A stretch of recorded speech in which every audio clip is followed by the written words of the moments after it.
What is up? It is Andy here on a Tuesday, a hat-filled Tuesday. I'm a man who wears many hats in life, not so much in person, because I believe that wearing hats, and I've told Dave this, it's spitting in the face of bald people out there. People who wear hats excessively deserve to go bald. I'm not talking about those people who say, oh, you know, if you wear hats, it means you go bald. Your hair can't breathe. What a scam that was. The people who tell you, you wear hats a lot, your hair can't breathe. Oh, yeah? Where was that medical assessment? You know you've been told that in the 90s, 2000s, 2010. Don't wear hats because then your hair can breathe. The sheer science that came from your parents and other random people. But I don't typically wear hats. In life, I wear many hats. I mean, there are episodes of me dealing drugs on Days of Our Lives. Then you can come on here on YouTube, which is probably why you're watching, and subscribe to this YouTube channel to get what? NHL Sniffs. Even out there in Seattle, sniffless in Seattle. And that's probably why you guys are here for some NHL Sniffs on a Tuesday. Busy slate here. If you're not subscribed to the channel and you just stumbled across this video, what are you? Let everybody know what somebody who hasn't been watching this channel and stumbled across this video is. You want to know what you are? You are a Westworld searcher. Everybody's going to let you know what a Westworld searcher is. You want to know why? Because they were Westworld searchers. And now they're here, subscribe to the channel, which you should be too. So click the subscribe button and then click the notifications.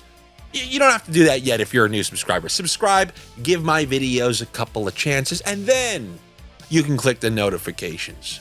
But you can give me a like, give me a comment. Let me know how you're doing. Where are you from?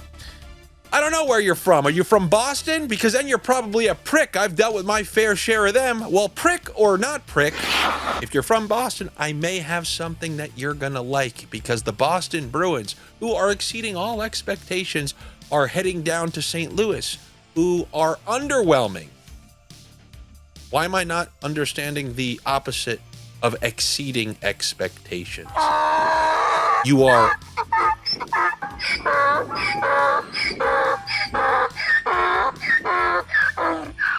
superseding. You're not living up to expectations. How's that? Sorry, as each year goes by, my diction is getting worse year by year. My level of eloquence is the degradation of my vernacular. Oh, now I'm just going SAT words. Is magnifying and amplifying at a precipitous rate, a precipitous decline. Is this an SAT class? I thought you're giving out some NHL sniff. All right, Boston, let's go to Duncan. Let me tell you what I got for you. I got some Boston Bruins in this game against the St. Louis Blues. Why? Because they're a value. Do I feel great about this game? No, this is not the type of environment like yesterday. I sniffed a couple of decent environments. We sniffed out that Calgary-Buffalo environment being relatively wacky. And as I told you, when a bad team plays a bad team, it could be an awful game, or you can get some, a negative times a negative is a positive. This really is an SAT class. And that's what we saw there. Don't know what this is.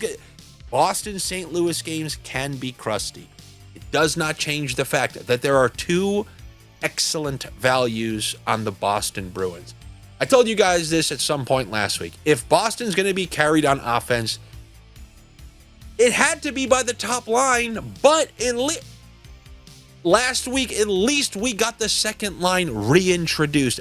They got them back into things. And this is a second line. It had some decent chemistry. And I'm talking about Pavel Zacha, Victor Arvidsson, and Casey Mittelstadt. Now, it was Victor Arvidsson and obviously Pavel Zacha who were on the top power play. So they had the highest likelihood of recording a point. In last game, we saw Casey Mittelstadt take Victor Arvidsson's spot on that top power play. So what am I trying to tell you? That Casey Mittelstadt is a great value for a point against the St. Louis Blues. St. Louis can play some crusty games. I'm hoping that this one has a couple of goals in it. Or if it doesn't have a bunch of goals. I mean, remember last week? We took a full line for a point for the St. Louis Blues, thinking that was going to be a crusty game, but we happened to nail our line. Another beauty of the line combos. But I'm going to go with Casey Mittelstadt for a point in this game against the St. Louis Blues. And then Easy stacking with Pavel Zacha. Pavel Zacha is a pass-first kind of player, although he had a game with 2 goals a couple games ago. But this is an easy Zacha for an assist and Casey Mittelstadt for a point against the St. Louis Blues. Line 2, power play 1, correlation. But I got to be honest, the same thing can be said about Elias Lindholm. His point should not be at plus 115. It shouldn't. Morgan Geekie only trails Nathan MacKinnon in terms of goals. Without Pasternak there, I mean, it's just a Pasternak in disguise.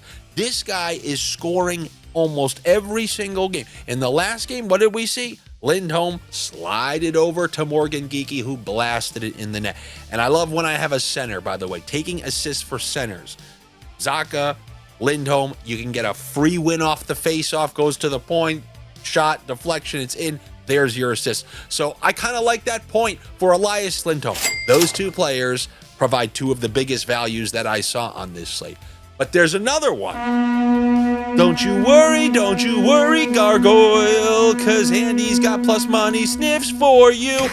The second line of the San Jose Sharks. The San Jose Sharks, who just went into Carolina, scored 5 goals, I believe. They won 5-1. The second line, all coming in at plus money, and all are on the top power play playing with Macklin and Celebrini. I'm talking about William Eklund, Alex Wennberg, and Tyler Toffoli. All 3 of them are coming in at plus money point. I think they sent Will Smith down to power play 2. So you have Celebrini from the top line, and then all 3 members of this second line. All 3 of them are coming in for a plus money point at Philadelphia. This is not an environment where increasingly scared. We're not scared to go into Philadelphia thinking, oh, they're going to hold us under 2. I would have said this last game against Carolina, but now that they had a game like that on the road, when the Sharks start scoring, I kind of try to ride their coattails to more goals. So it's not the best price. I just really like William Eklund as a player. So he will be my point prop if you have to take 1 plus 105. But let's take the whole line. We took that Calgary entire line yesterday, hit for plus 350. This second line, who are all on the top power play. And also, any 3 of these guys at a moment's notice can be thrust onto Celebrini's line. We've seen all these guys play with Celebrini at some point. All 3 of those guys for a point at Philadelphia is north of plus 500. So that's absolutely something that I will take a little crack at. So you give me those 3 Sharks for a point against the Philadelphia Flyers. And that's not the only team whose coattails I'm riding. Yesterday, I talked about the Kings. They had their offensive outburst, and I thought that would just be enough to squeeze out that over 5.5 over. I thought they would bring more offense to the table in a road game. And then Utah did just enough. 2 goals. We got an empty netter. We got it by the sniff of our teeth. That's not really the best side of the skin of your teeth. Sniff of your nostril. I don't know. But we barely got it. But like my uncle says, sorry, I don't know all that stuff that you're talking about. I checked the paper. Looks like I won. So similarly, the Anaheim, I'm going to call them the Mighty Ducks, had that offensive eruption after they struggled for a little while. Now they're going to Pittsburgh.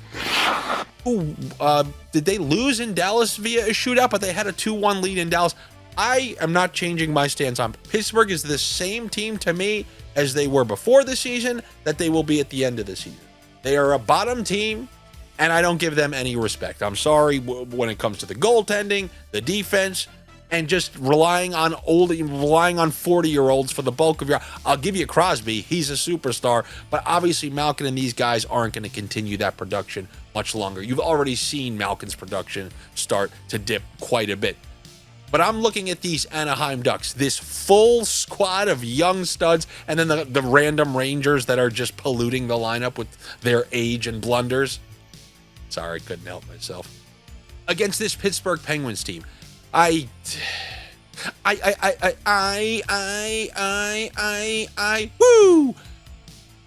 to take the Anaheim Ducks to win this game, but man, this is one where I feel like if they lose, then it's just going to be fine, and I can just take some player point props and just hope to sneak up. Why am I going to take them at plus 105? Why? Because you're a random guy who has to go into your pizzeria and it's the only options available to you. So fine, you can take them at plus 105. And I would rather take the best two players on Anaheim in Leo Carlsson and Troy Terry for a point for just about the same exact price, because I do think Anaheim is going to score some goals in this game. I do like their over 2.5 goals. But obviously, that's not a great price. You'd have to combine it with something else. And I don't know, you saw some other picks here in this video, and there will be some more picks there. Like, you want to know what I like? I like the over 2.5 goals for the Anaheim Mighty Ducks, along with the over 2.5 goals for the Edmonton Oilers. The Edmonton Oilers, who are just, they're Noah, this is it. We know they did it the last 2 years, but this is it. They're a disaster. They're not going to make the playoffs. It's fully come undone. And now they're just on one of these random barrage bids where they're scoring 8 goals a game at home, full ruckus. Everybody's going crazy, as the Edmonton Oilers will continue to do every single year at random points. And there's going to be another bad stretch. Oh, the Oilers are done. And then they're going to come back and win more, and everybody's going to be excited to take them once again. They're in the midst of one of these offensive barrages. They're on a homestand of barrages, and when you're on that homestand and you haven't left and nothing has changed, and you're welcoming in a certain team to town that was kind to all of our player props on Calgary yesterday, we cashed the plus 360 because a certain Buffalo Sabres were in town, and they're, you know, they give the gift of sniffing this time of year. They appreciate the holidays. They're trying to build that holiday bankroll of yours. And they're going to try to do that 2 nights in a row, because we're going to be taking the Edmonton Oilers over 2.5 goals with the Anaheim Mighty Ducks over 2.5 goals. And then that brings you around plus 110. But when all is said and done, you want to know what's slightly better than plus 110? Connor McDavid on an absolute tear, over 1.5 points at home against, yes, the Buffalo Sabres, the kind to us Buffalo Sabres, who will be kind to us yet again. So give me Connor McDavid over 1.5 points, and then for a little same game parlay, just toss in that Evan Bouchard assist, and that's north of plus 200, plus 230. Always remember this: when Connor McDavid is hot and he really starts to get going, we see his over 1.5 points over the last couple of years minus 115, minus 125. So we had those early season Edmonton struggles. We're getting him in home plus 115 for over 1.5 points against the Buffalo Sabres, who just played last night and are coming into town. Yeah, I like my chances there with Connor McDavid over 1.5 points, and then you could slide in that Evan Bouchard assist. And that's what I have for you here on this busy Tuesday. Good luck to you. Wait, what was the second half? Oh, yes, better luck to me. Make sure you're subscribed here to the YouTube channel. If you enjoy this video, you enjoy other videos, you really want to show some holiday love, some appreciation, give the gift of sniffing, give the gift of clicking, then like the video, comment on it, show your appreciation, subscribe, click the notifications. Then you can do those next level favors. Click that hype button. Get this video seen by more hockey fans. And then if you want additional sniffs, anything that I update, you want line combos, you want weekend sniffs, you want to talk to the other sniffers on there who give out all their own pirate parlays because I'm so busy trying to do all this stuff, that's available over on the Patreon. But in all honesty, I would love to have you over there, simply because, you know what, I like this. I know you produce it all. I know you edit it all. I know all the equipment's yours. And you want to know, I'm chipping in, because that brings good sports betting karma. You chip, I sniff. I'll see you for the next round of NHL Sniffs, which, as always, Wednesday's tough. 32% chance there will be a video. But like I said, Sniffs will be on the Patreon, and I'm going to be filming Dave and a Dan, week 15. I hope you made your fantasy football playoffs.